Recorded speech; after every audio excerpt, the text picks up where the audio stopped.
भारत में हरित अमोनिया के क्षेत्र में एक नया अध्याय शुरू हो रहा है। केपी ग्रुप, एचईएस और जीएच2 सोलर मिलकर एक 100,000 टन प्रतिवर्ष की हरित अमोनिया संयंत्र स्थापित करने जा रहे हैं। यह परियोजना न केवल ऊर्जा के क्षेत्र में क्रांति लाएगी, बल्कि यह हमारे पर्यावरण के लिए भी एक महत्वपूर्ण कदम है। हरित अमोनिया, जिसे हम हाइड्रोजन और नाइट्रोजन के संयोजन से प्राप्त करते हैं, पारंपरिक अमोनिया की तुलना में कहीं अधिक पर्यावरण के अनुकूल है। यह न केवल कृषि में उर्वरक के रूप में उपयोग होता है, बल्कि ऊर्जा भंडारण और परिवहन के लिए भी एक महत्वपूर्ण भूमिका निभाता है। इस संयंत्र के माध्यम से हम न केवल भारत की ऊर्जा सुरक्षा को बढ़ाएंगे, बल्कि वैश्विक स्तर पर हरित ऊर्जा के उपयोग को भी बढ़ावा देंगे।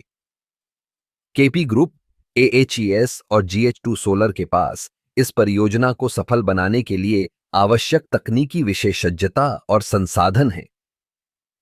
इन कंपनियों ने पहले भी कई सफल परियोजनाएं पूरी की हैं और इस बार भी उनका लक्ष्य है कि वे एक स्थायी और स्वच्छ ऊर्जा स्रोत प्रदान करें। यह संयंत्र न केवल स्थानीय रोजगार के अवसर पैदा करेगा, बल्कि यह भारत को हरित ऊर्जा के क्षेत्र में एक अग्रणी देश बनाने में भी मदद करेगा। इस संयंत्र की स्थापना से हमें यह समझने का मौका मिलेगा कि कैसे हम अपने ऊर्जा स्रोतों को नवीकरणीय बना सकते हैं। यह परियोजना भारत के लिए एक महत्वपूर्ण मील का पत्थर है, क्योंकि यह हमें ऊर्जा के लिए विदेशी निर्भरता को कम करने में मदद करेगी। इसके साथ ही यह जलवायु परिवर्तन के खिलाफ हमारी लड़ाई में भी एक महत्वपूर्ण योगदान देगा।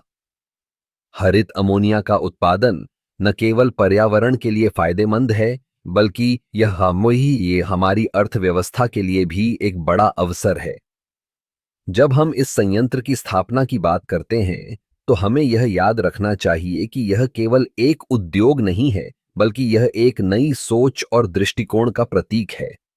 इस परियोजना के माध्यम से हम एक ऐसे भविष्य की ओर बढ़ रहे हैं जहां ऊर्जा का उत्पादन और उपयोग दोनों ही स्वच्छ और टिकाऊ होंगे। यह एक ऐसा कदम है जो न केवल आज के लिए, बल्कि आने वाली पीढ़ियों के लिए भी महत्वपूर्ण है। इस संयंत्र के सफल होने से भारत न केवल अपनी ऊर्जा जरूरतों को पूरा करेगा, बल्कि वैश्विक स्तर पर हरित ऊर्जा के क्षेत्र में एक उदाहरण स्थापित करेगा। यह एक नई शुरुआत है और हम सभी को इस यात्रा का हिस्सा बनने का गर्व होना चाहिए।